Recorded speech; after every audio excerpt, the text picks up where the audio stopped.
मेरी वंदना श्री महावीर प्रभु को, मेरी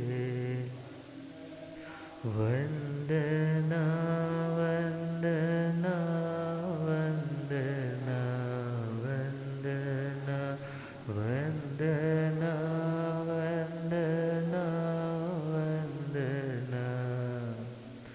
मुझको तारो प्रभु तारे जो चंदना, मुझको तारो प्रभु तारे जो वंदना वंदना वंदना वंदना वंदना वंदना वंदना। मुझको दल दल से अब तो निकालो प्रभु, मुझको दल दल से अब तो मैं तो आया शरण में, संभालो प्रभु, मैं तो आया शरण में। कोई तुमसा नहीं इस जहां में कहे, कोई तुमसा नहीं इस जहां में कहे। तेरे चरणों में दाता है अभिवंदना, तेरे चरणों में दाता है अभिवंदना वंदना वंदना वंदना वंदना।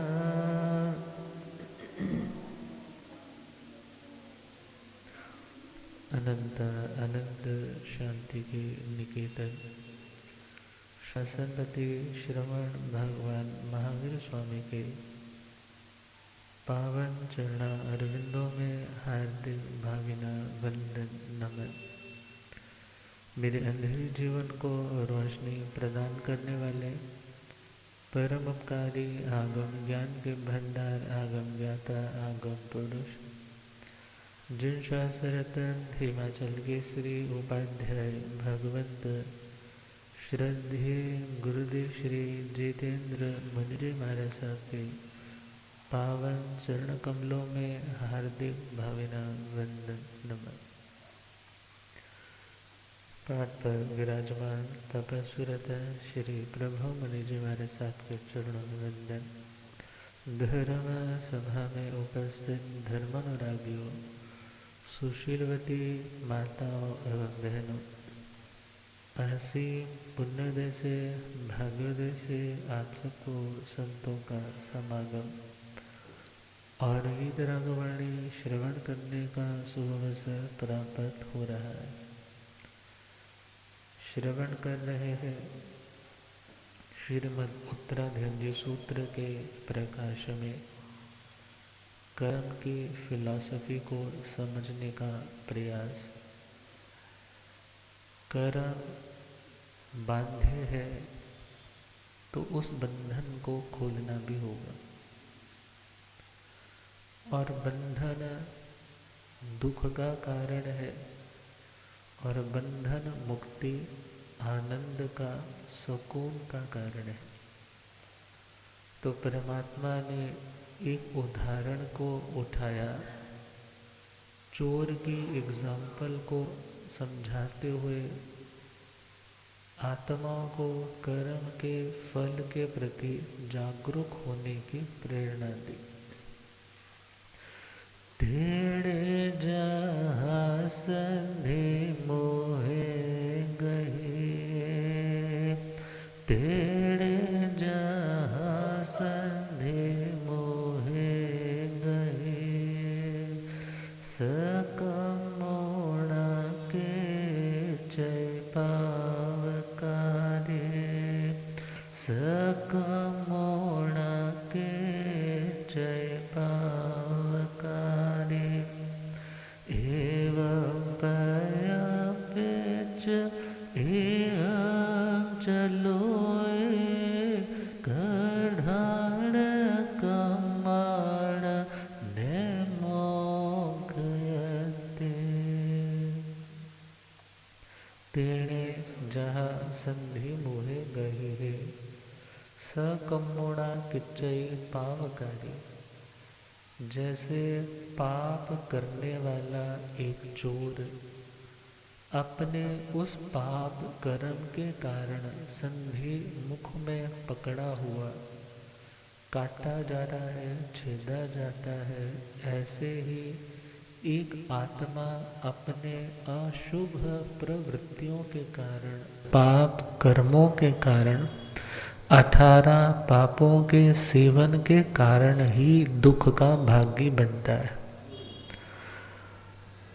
और जो कर्म बोया है उस कर्म का फल उस आत्मा को ही भोगना पड़ता है।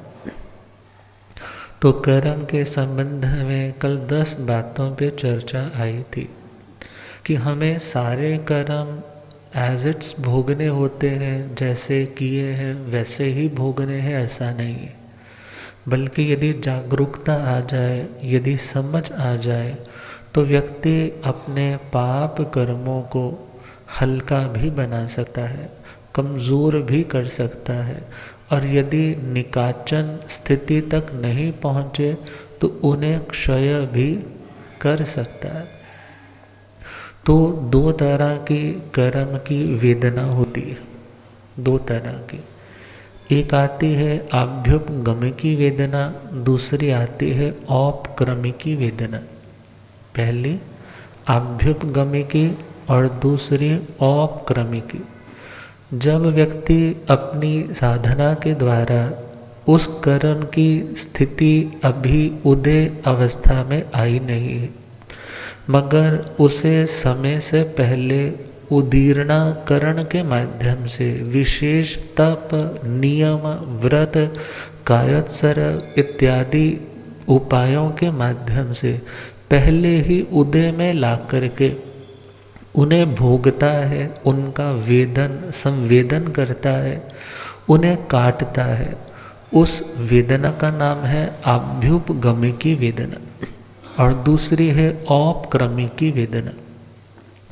औपक्रमिकी वेदना का मतलब जिसमें सहज कर्म अपने टाइम के साथ साथ अपना फल देने के लिए आया है, रेडी है, और वो फल चाह करके या ना चाह करके भी भोगना ही पड़ता है।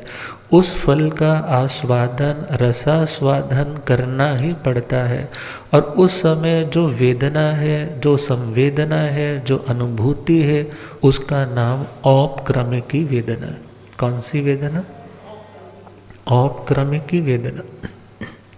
और थोड़ा सा शुरू में ही हम थोड़ा डेप्थ में चले जाते हैं, बाद में इजी में आ जाएंगे। और चलित कर्म और अचलित कर्म, जब शास्त्र पढ़ते हैं ये 2 शब्द आते हैं कि कौन से कर्म की निर्जरा होती है, क्या चलित कर्म की होती है या अचलित कर्म की होती है, और कौन सा कर्म हमें भोगना पड़ता है। तो वहाँ पर जब हम वर्णन में पहुँचते हैं तो वहाँ पर परमात्मा ने भगवती जी सूत्र में फरमाया कि कर्म का बंधन जो है, जो आत्मा के साथ कर्म बंधा हुआ है, वो अभी एट प्रेजेंट कैसा है? अचलित। कैसा है? अचलित का मतलब चल नहीं ना रहा, अपनी जगह पे बैठा हुआ है, अपनी जगह पे अभी स्थिर है। उस अवस्था का नाम क्या है? अचलित। अब दूसरी नज़रिए से हम देखें तो बचपन में जब इतनी समझ नहीं होती थी तो दिवाली आती तो पटाखे लेकर आते थे। पटाखे लाते तो जो पटाखा एक बार चल गया फिर वो दोबारा से नहीं ना चलता था। तो जो कर्म अभी बैठा है मतलब वो अभी चला नहीं है, अभी उसका ब्लास्ट हुआ नहीं है, अभी उसने अपना असर दिखाया नहीं है। तो उस एंगल से हम समझे तो जो कर्म बंधा है वो अभी अचलित है। वो कैसा है? अचलित है।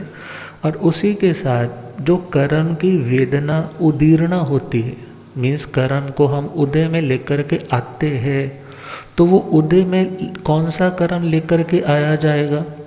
जो भी भोगा नहीं है ना, जो भी चला नहीं है, तो वो वाला कर्म भी क्या कहलाएगा? अचलित। क्या कहलाएगा? जैसे सपोज करो ना, ऐसे एक लड़ी होती थी बॉम्ब्स की, तो वो लड़ी है तो उस लड़ी में सारे अपनी अपनी जगह पे फिक्स्ड है।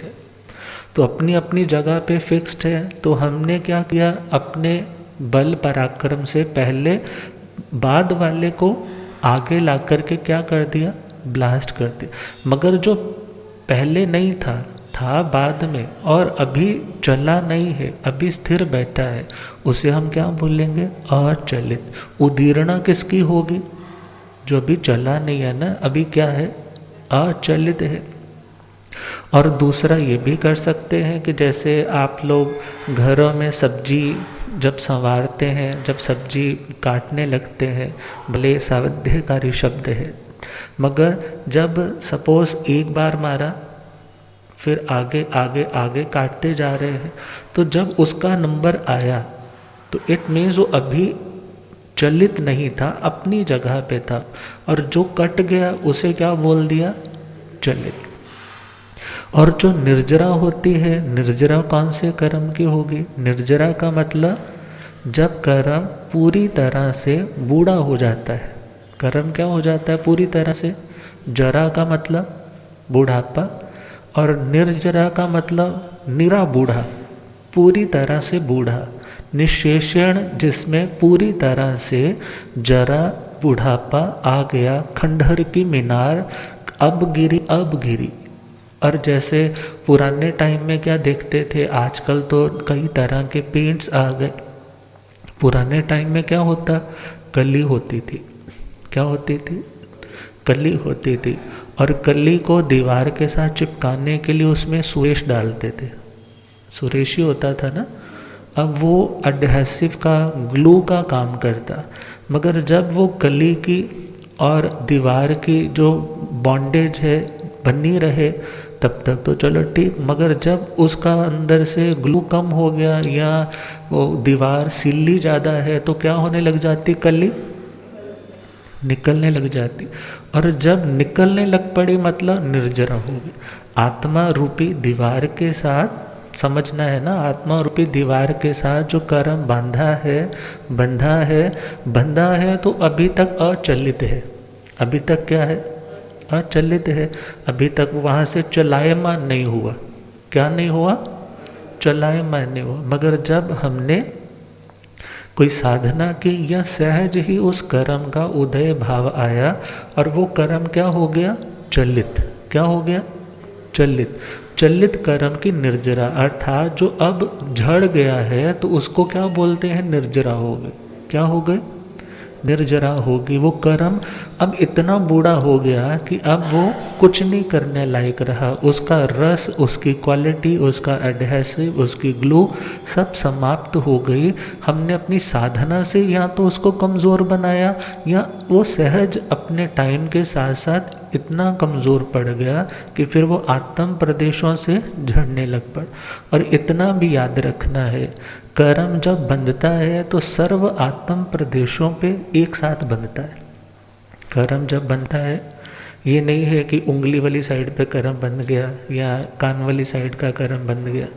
अर्थात जब कर्म बंधेगा तो सर्व आत्म प्रदेशों पे एक साथ कर्म बनता है। और जब क्षय होता है, निर्जरा होती है, तो भी एक साथ होती है। अब डिपेंड करता है हमारे उस कर्म का क्या स्वभाव है, उसने कहाँ इफ़ेक्ट दिखाना है, वो इफ़ेक्ट अपने अपने हिसाब से दिखाएगा। मगर जो कर्म के बंधन की और कर्म की निर्जरा की विशेषता है, वहाँ एक साथ ही एक बार में ही कर्मों का ग्रह होता है और उन कर्मों का क्षय होता है। और आगे चले, कर्म जो कार्मण है, जो कर्म है वो देखा जाए तो उनमें एक तो 8 होते हैं और एक 4 होते हैं। अब हम वहाँ पर देखें तो जो चतुस्पर्शी है और तेजस शरीर है और आत्मा है। अब इनके साथ थोड़ा और आगे चले, क्योंकि जो आत्मा है वो तो है निश्चय से अगुरु लघु। कैसी है? अगुरु लघु। गुरु का मतलब भारा और लघु का मतलब हल्का। आत्मा ना हल्की है ना भारी है, ना हल्की है ना भारी है। और जो हमने समझना तो ये है कि हम बोलते हैं ना आत्मा भारी हो गई, तो आत्मा कैसी है? अगुरु लघु, ना हल्की है और ना भारी। और जो कर्म है, कार्मण है, वो भी कैसा है? अगुरु लघु। कैसे है? वो भी ना हल्के हैं ना भारे हैं, मगर फिर भी क्या बोला जाता है? तुम्बक का दृष्टांत ज्ञाता धर्म कथांग जी में सुनते हैं कि जैसे वो तुम्बा सूखा घिया, उसको मिट्टी की कोटिंग की रस्सियों से बांधा, सुखाया, फिर मिट्टी की कोटिंग की रस्सियों से बांधा, इत्यादि वो एग्जाम्पल सुनते हैं। वो हैवी हो गया, फिर पानी में जैसे ही छोड़ा वो नीचे तल में जाकर के बैठ गया। मगर आत्मा का ऐसा जो हम सुनते हैं ना, आत्मा भारी हो गया, तो भारी का मतलब उस तरीके से वेट में नहीं है, क्योंकि कर्म जो है वो भी अगुरु लघु है और जो आत्मा है, मगर कर्मों की तरतमता मतलब उसकी क्वालिटी जैसे कपड़ा है, कपड़ा कम मैला है, ज़्यादा मैला है, उस दृष्टि से बोला जाता है, उस मलिनता की दृष्टि से बोला जाता है। जिन कर्मों के कारण आत्मा का पतन होता है, उस पतन को समझाने के लिए बोला जाता है कि आत्मा क्या हो गई? भारी हो गई। मगर निश्चय से आत्मा कैसी है? गुरु लघु है, ना हल्की है और ना भारी है। तो ये तो कुछ कॉमन बातें हुई। और भगवती जी सूत्र शतक पहला चौथे उद्देशक में भगवान फरमाते हैं, जे कड़े पाव कम्मे नत्थि तस अवेयिता मोको। जिन कर्मों को आत्मा ने किया है, उन कर्मों को बिन भोगे, बिन उनका संवेदन किए क्षय नहीं होता। मगर फिर शास्त्र में हम आगे बढ़ते हैं, फिर शास्त्र में बताया कर्म 2 तरह के होते हैं। कितनी तरह के? एक कर्म तो है जिन्हें प्रदेश कर्म कहा है, और दूसरा कर्म का टाइप बताया है अनुभाग कर्म। पहला प्रदेश कर्म और दूसरा अनुभाग कर्म। तो कहा जो प्रदेश कर्म है उनको तो अनिवार्य रूप से भोगना होता है, मगर जो अनुभाग कर्म है उन्हें कभी भोगना भी पड़ सकता है और बिन भोगे भी चल सकता है। अब हम यहाँ पर थोड़ा समझे। ऐसे तो मेरे को भी जब मैंने पहली टाइम पढ़ा था नहीं समझ आया था, मगर जब उसके ऊपर हम चिंतन करेंगे, थोड़ा और बाकी चीज़ों से रिलेट करेंगे तो समझ ज़रूर आएगा। तो अनुभाग का मतलब रस। अनुभाग का मतलब रस। कोई चीज़ ज़्यादा खट्टी है, कोई चीज़ ज़्यादा खट्टी है, कोई चीज़ उससे कम खट्टी है, कोई ठीक अच्छी मीठी है। अब 3 हमने कर दिए ना। अब इस तरीके से आत्मा में भी क्या होते हैं कर्म। कभी कर्म ने हमें ज़्यादा नुकसान नहीं देना, कभी ज़्यादा कुछ और ज़्यादा देना है, कभी और भी ज़्यादा देना है। अर्थात टाइम ड्यूरेशन भले थोड़ा होगा, मगर उस टाइम ड्यूरेशन में फ्रिक्वेंसी क्या होगी? अलग अलग होगी। अलग अलग का होना उसका नाम है तरतमता। उसका नाम क्या है? संस्कृत में ग्रामर में चले तो तरप और तमप ये 2 प्रत्यय आते हैं। तर का मतलब होता है जब 2 में से किसी एक को बेहतर बताना होता है। जैसे इंग्लिश का वर्ड है ना गुड, बेटर एंड बेस्ट। अब बेटर में इंग्लिश में चले तो ये बेहतर है। शब्द कौन सा है? बेहतर। बेहतर मतलब कि पहले से ये ज़्यादा अच्छा है। तो 2 में से किसी को अच्छा कहना उसका नाम है वहाँ त प्रत्यय लगता है। जैसे बेटर में हमने देखा, हिंदी में बेहतर शब्द बोल दिया, और जब हमने बहुतों में से देखना है, बहुतों में से देखना है, तो वहाँ तम प्रत्यय लगता है।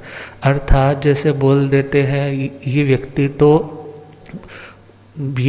तो बहुतम, बहुतम का मतलब बहुत सारों में से उत्तम है। अब जब बहुत सारों में से कहना पड़े तो उसको इंग्लिश में बेस्ट बोल दिया जाता है। ऐसे ही तरप और तमप, जब तर तमता शब्द पढ़ेंगे कभी शास्त्र में, तो तर तमता का मतलब होगा कभी वो पहले वाले से मतलब दो में से कंपैरिजन वो कुछ अच्छा है, और कभी वो बहुतों में से अच्छा है। अर्थात उसकी लेवल्स की जो कम ज़्यादापन है उसका नाम है तरतमता। उसका नाम क्या है? तरतमता। तो अनुभाग का मतलब क्या? अनुभाग का मतलब जो कर्म ने अपना फल दिखाना है, उसमें जो रस है, उसकी जो पोटेंसी है, जैसे टैबलेट तो एक जैसी है, मगर एक 10 मिलीग्राम की है, एक 40 की है, एक 500 mg की है। अब इस प्रकार जो कर्म है, उस कर्म में भी अलग अलग जो उनके फ्रिक्वेंसीज है, और उनका नाम यहाँ क्या है? अनुभाग। उसका नाम क्या है? अनुभाग। और परमात्मा कह रहे हैं कि तुम उसके अनुभाग को क्या कर सकते हो? क्या कर सकते हो? कम कर भी सकते हो। नहीं पराक्रम करो तो वो नहीं हो सकते। अब वो किसके द्वारा कम हो सकते हैं? वो हमने पहले सुना था कल, उद्वर्तनाकरण के द्वारा अच्छे को और बढ़ा लें। यदि कुछ बुरा किया है तो अपवर्तनाकरण के द्वारा उसकी निंदना, आलोचना, ग्रहणा करके भावों की निर्मलता के द्वारा उसको और कमज़ोर कर ले। अर्थात जहाँ पर आप अपने भावों की शुद्धि के द्वारा अपने कर्मों का भी शोधन कर सकते हैं, कर्मों का भी शोधन कर सकते हैं, उनको भी बेहतर बना सकते हैं, तो उससे भगवान ने कहा है कि अनुभाग कर्म। कौन सा कर्म? और जो प्रदेश कर्म है उसे तो भोगना ही पड़ता है। अर्थात कुछ कर्म ऐसे हैं जो भोगने पड़ते। थोड़ा सा और चले तो एक आता है प्रदेश उदय, दूसरा आता है अनुभाग उदय, रस उदय। प्रदेश उदय का सिंपल सा हम समझे, गुरुदेव फरमाया करते हैं प्रदेश उदय का पता नहीं चलता, मगर अनुभाग उदय का पता चलता है। किसका पता चलता है? आप सपोज करो ना, पीठ पे बहुत बार छोटे छोटे दाने हो जाते हैं, बहुत मिन्यूट छोटे छोटे, और हुए और कब झड़ गए पता भी नहीं चला। और कई बार बाल तोड़ हो जाता है, बाल तोड़ हो गया तो फिर उसका तो पूरा पता चलता है ना। पिठ भी सीधी नहीं होती, ऐसे करके लेटना तो भी साइड लेकर के, और वेदना भी है, पस भी भर जाती है। जो अनुभाग है वो उस फिंसी के समान है जो बाल तोड़ वाली। और जो प्रदेश उदय है वो कौन सा है? छोटे छोटे उन दानों के समान है। वो तो उदय में आएंगे, मगर ज़रूरी नहीं है कि हमें उसका अनुभूति हो। क्यों नहीं होगी? क्योंकि यदि अनुभाग उसका रस मंद है, रस उदय नहीं है, या हमने उसको कमज़ोर बना रखा है, तो हमें कोई प्रभाव होने वाला नहीं। तो खैर, कर्मों की इस थ्योरी में आत्मा को तो सिंपल यह समझना है कि मुझे 18 पापों का सेवन नहीं करना। और यदि किसी को कुछ भी मिलता है ज़िंदगी में, कुछ भी रिसीव होता है, तो बिना ऑर्डर के रिसीव नहीं होता। क्योंकि कर्म एक ऐसा रेस्टोरेंट है कि जहाँ पर आत्मा स्वयं ऑर्डर करता है, मेन्यू में से सिलेक्ट करके, और खुद ही बनाने वाला होता है, और खुद ही परोसने वाला होता है, और खुद ही खाने वाला होता है। और हो सकता है कि यहाँ पर सर्विस करने वाला कोई दूसरा भी आ जाए, मगर ऑर्डर हमने किया है तो खाना किसको होगा? किसको होगा? स्वयं खुद आत्मा को ही होगा। त्रिपृष्ठ वासुदेव के भव में भगवान महावीर स्वामी ने कर्म किया। कौन सा कर्म किया? शैया पालक की छोटी सी गलती और अपने अधिकारों का इतना गरूर, इतना घमंड, इतना नशा कि छोटी सी गलती कि मैं जब सो जाऊं तो ये म्यूजिकल इंस्ट्रूमेंट्स बंद करवा देना, वो फॉलो नहीं कर पाया। क्यों? क्योंकि वो खुद उस बहाव में बह गया इंद्रियों के विषय में, उसको बहुत अच्छा लगा। राजा की आंख खुली तो बहुत क्रोध आया कि मेरी आज्ञा का पालन क्यों नहीं हुआ। बोले जी मेरे को इतना मधुर लगा कि मैं भूल ही गया आपकी आज्ञा। तेरे कानों के स्वाद के कारण तूने मेरी आज्ञा को झुठला दिया, तेरे इन कानों को दंड दिया जाएगा। और मेल्टिंग स्टेज पे सीसा, लेड नाम की जो धातु है, उसे मेल्ट करके उसके कानों में वो चिल्लाता है। ऐसा उसने एक इंसिडेंट त्रिपृष्ठ ने नहीं किया होगा, ये तो एक एग्जाम्पल बताई है। क्योंकि नरक में जाने के लिए तो ढेर सारे कर्म ऐड ऑन होते जाएंगे, फिर जाकर के उन कर्मों की धुलाई के लिए उसे नरक में जाना होता है। सिर्फ एक कर्म के कारण हम नहीं ना किसी को बोल सकते उसने एक ही कर्म किया और उसके ही बलबूते पर उसको 7वीं नरक मिल गई, बल्कि उसने सारी उम्र ही तमाम ऐसे कई गलत काम किए होंगे। और इस जन्म के, पूर्व जन्म के कौन से कर्म आज क्लब होकर के उदय अवस्था में आकर के उसे आगे पहुंचा रहे हैं। तो उस आत्मा ने अपने कर्मों का भुगतान कहाँ किया? जब भगवान महावीर स्वामी के भव में है। और अंतिम उपसर्ग कौन सा आया? अंतिम उपसर्ग कौन सा आया? कानों में कीले ठोके गए। अब कीले ठोके गए हैं तो वेदना, भयंकर वेदना, मगर उसका भी प्रतिकार नहीं किया। क्या भावना है? मैंने कर्म बांधा था और आज कर्म उदय में आया है, तो मुझे इसका क्या करना है? भुगतान करना है। बिन भोगे कर्म कटने वाला नहीं है। क्यों? क्योंकि ये कर्म निकाचित कर्म होगा। ये कर्म कौन सा कर्म होगा? निकाचित कर्म होगा। वरना भगवान ने तो इतनी लंबी लंबी साधनाएं की, इतने इतने घंटों ध्यान साधना में खड़े रहते थे और इतनी निर्जल तपस्या भगवान की चलती थी, तो क्या कर्म नहीं कट रहे थे? कर्म तो कट रहे थे, मगर जो कर्म उन तपस्याओं से नहीं कट पाया, क्यों नहीं कट पाया? वो नियत कर्म हो गया, वो निकाचित कर्म हुआ होगा। और अब उसे काटने के लिए उन्होंने समता का, आत्म भावों का सहारा लेकर के उसको भी नलीफाई कर दिया।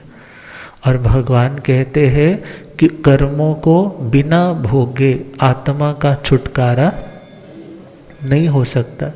तो परमात्मा की फिलॉसफी तो ये है। और हम सोचते हैं कि हम अपने कर्म किसी दूसरे पे डाल देंगे। ऐसा तो हाँ, बच्चा बीमार हो गया, बोलते हैं रोटी बाहर करके कुत्ते को खिला दो। हाँ, बोलने को तो उपाय है, बोलने को टोटका है, मगर इंटेंशन कौन सी है? जिंदगी में आज यदि दुख आया है तो क्यों आया है? क्यों आया है? अपने आप तो नहीं ना आएगा। क्यों आया है? किसी के देने से भी नहीं आएगा। क्यों आएगा? जब अंदर उसका कंटेंट होगा, जब उपादान होगा, उपादान होगा तो कोई ना कोई वैसी अवस्था बन जाएगी।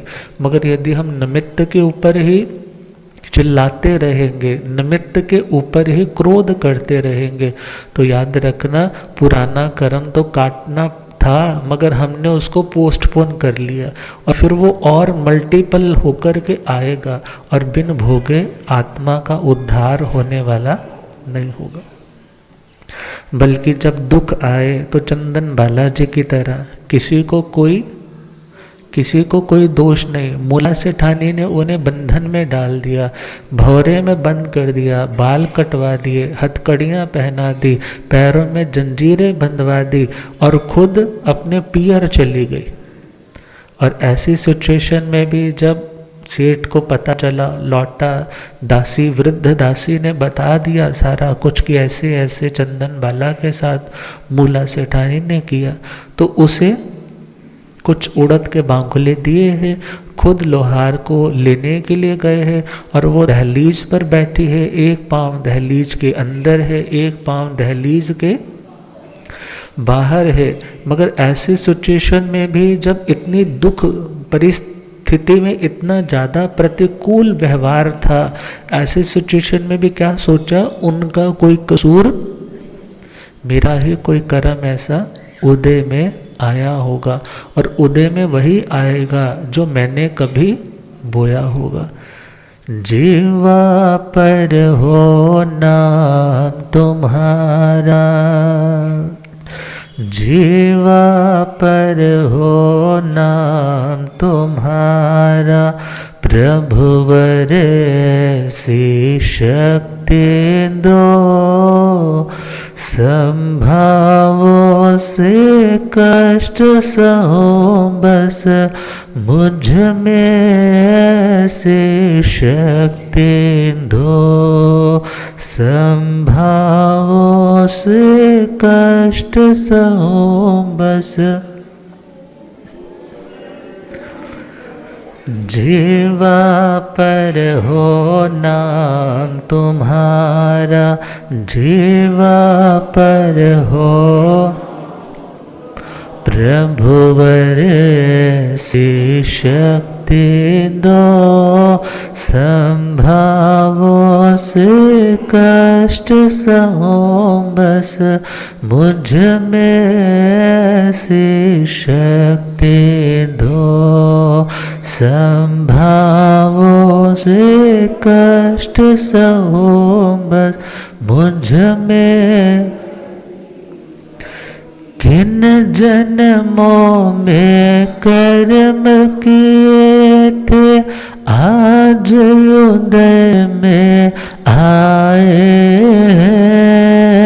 किन जन्मों में कर्म किए थे, आज उदय में। कष्टों का कुछ पार नहीं है, जो मुझ पर मंडराए हैं। कष्टों का कुछ पार नहीं है, जो मुझ पर मंडराए।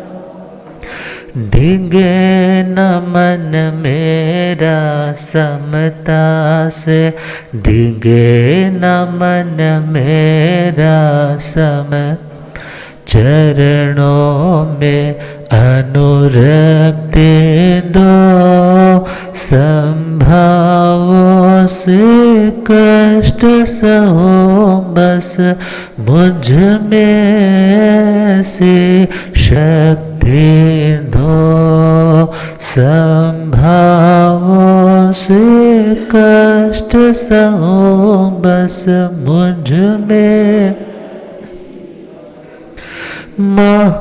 महावेदना भले सतावे, ध्यान तुम्हारा ना छोड़ो। महावेदना भले सतावे, ध्यान तुम्हारा ना। जीवन के अंतिम श्वासों तक अपनी समता न छोड़ो। जीवन के अंतिम श्वासों तक अपनी समता कभी न मांगो तुमसे प्रभुवर, कभी न मांगो तुमसे। कष्टों से मुझे मुक्ति दो, संभावों से कष्ट सहो बस, मुझ में ऐसी शक्ति दो, संभावों से कष्ट सहो बस। जीवा पर हो नाम तुम्हारा, जीवा पर हो नाम, प्रभुवर ऐसी भक्ति दो, संभावों से कष्ट सहो बस मुझ में ऐसी शक्ति दो, संभावों से कष्ट सहो बस मुझ में। आरत ध्यान न आवे मन में, दुख दर्दों को पी जाओ।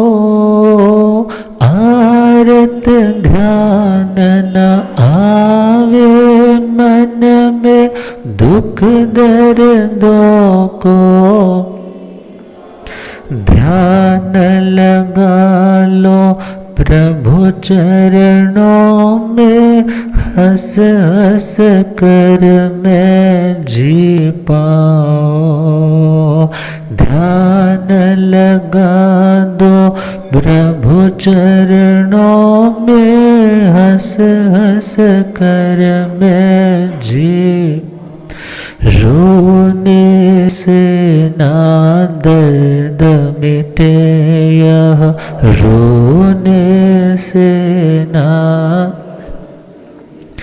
पावन चिंतन शक्ति दो, संभावों से कष्ट सहो बस वैसी मुझ में शक्ति दो, संभावों से कष्ट सहो बस मुझ में।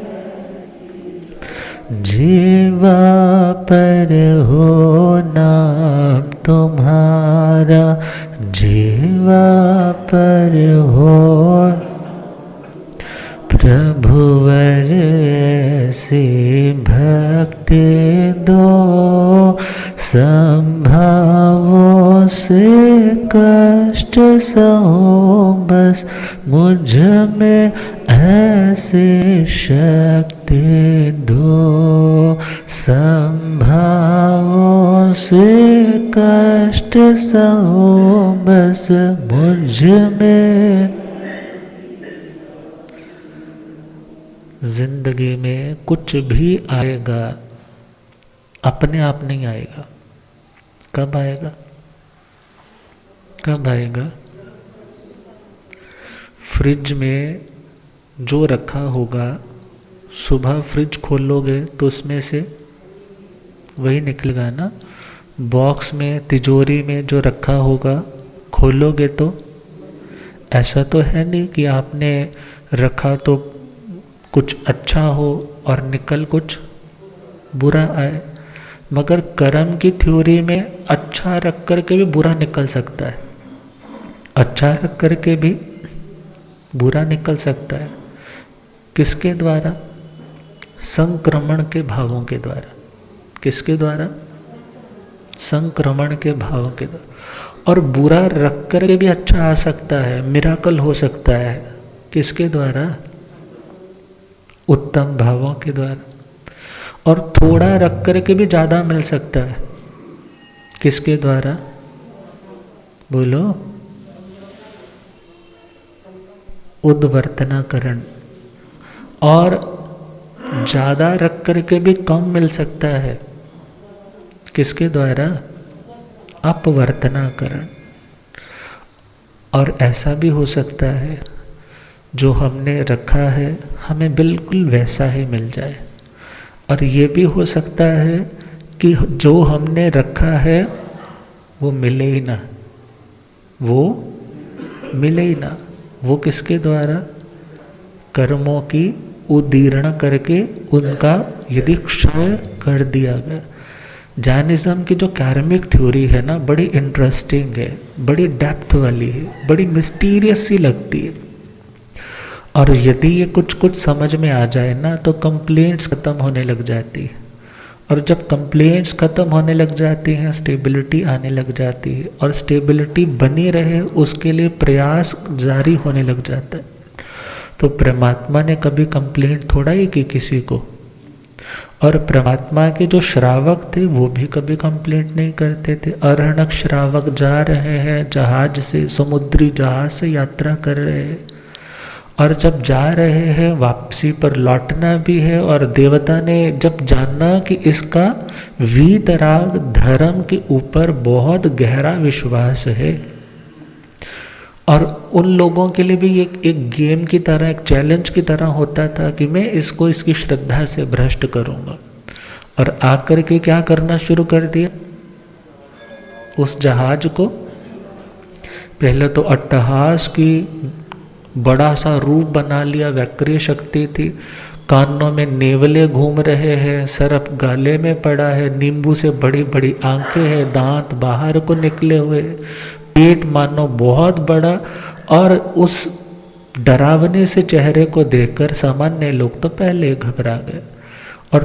तेज तूफानी हवाएं लहरें उठ उठ करके जहाज को भी डांवाडोल करे। आप अरहणक श्रावक को संबोधित करते हुए कहने लगे, वो देव कि तेरे को अपना धर्म छोड़ना कल्पता तो नहीं है, मगर मैं तेरा धर्म छुड़वाने आया हूँ, तू अपना धर्म छोड़ दे, वरना मैं तुझे इस पूरे साजो सामान के साथ, इस कश्ती के साथ क्या कर दूंगा, पानी में डुबा दूंगा।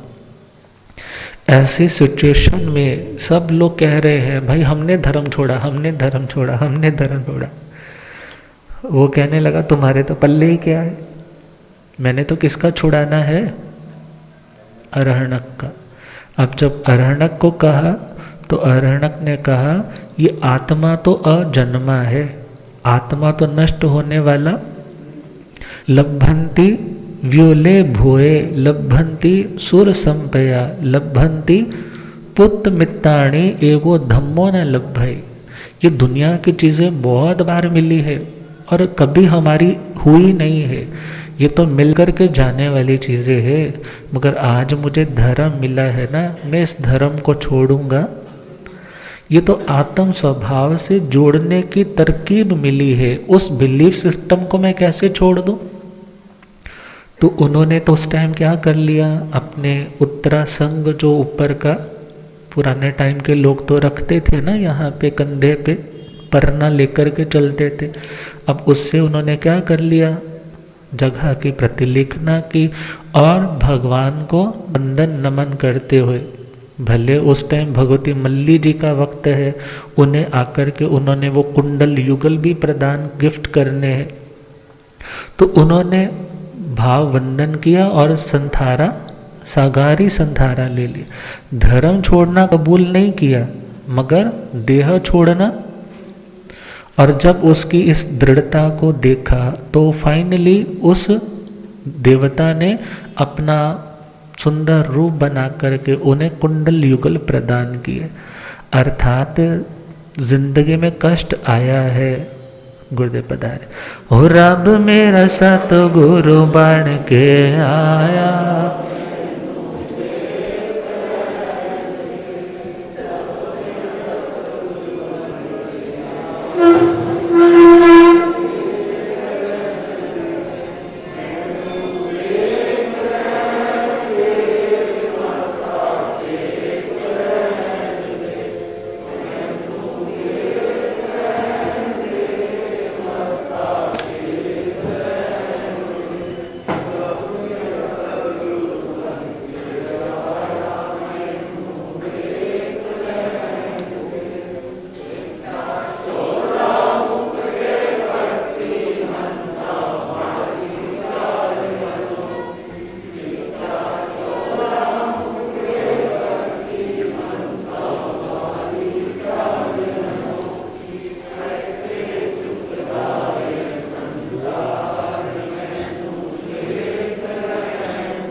हो रब मेरा सतगुरु बन के आया, बुलिया गम ज्ञाता आगम पुरंजन शास्त्र धन हिमाचल केसरी उपाध्याय भगवंत श्रद्धे गुरुदेव श्री जितेंद्र मुनि जी।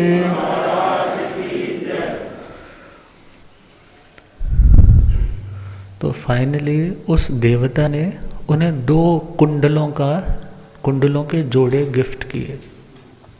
सुदर्शन श्रवणोपासक, कष्ट आया ना, कौन आया मारने को? अर्जुन माली मारने को दौड़ा है। मुदगर पाणी यक्ष का उसमें प्रवेश है, मगर ऐसी सिचुएशन में भी वहाँ से भागा नहीं। इतनी दृढ़ आस्था थी, इतनी दृढ़ उनके हृदय में अस्थि अस्थि मज्जा मज्जा में प्रेम था। तत्वों के वो ज्ञाता श्रावक थे। अब विचार करना है, कर्म जब उदय में आया ही है, आज कट जाएगा तो अच्छा है ना। आज कोई व्यापारी तुम्हारे से पैसे लेने आया है, तुम्हारे ऊपर अभी कर्जा है, तुम्हारे पास पैसा है, तुम्हें तो लौटाना चाहिए, भाई ले जाओ, मैं जल्दी हल्का हो जाऊंगा। मगर तुम उससे झगड़ा करने लग जाओ, उसको और पोस्टपोन करते चले जाओ, तो ब्याज पे ब्याज, और जब तक नहीं चुकाओगे तब तक उद्धार होने वाला नहीं। तो परमात्मा की तो सुंदर सी नसीहत है कि जो तुम कर्म करोगे, कर्म का भुगतान करना पड़ेगा। ये दृष्टिकोण आ जाए तो परमात्मा ने अगली गाथा में समझाया कि व्यक्ति कर्म क्यों करता है, किसके लिए करता है, क्या सोच करके करता है। मगर परमात्मा कहते हैं वो कर्म का फल तुम्हें भोगना पड़ेगा। सामने वाला, क्योंकि कर्म करना, कराना, अनुमोदना 3 तरह से होता है ना। करना, स्वयं करना, किसी को कह करके करवाना, कोई कर रहा है उसको अनुमति देना, उसको एप्रिशिएट करना, तीनों में कर्म का बंधन है।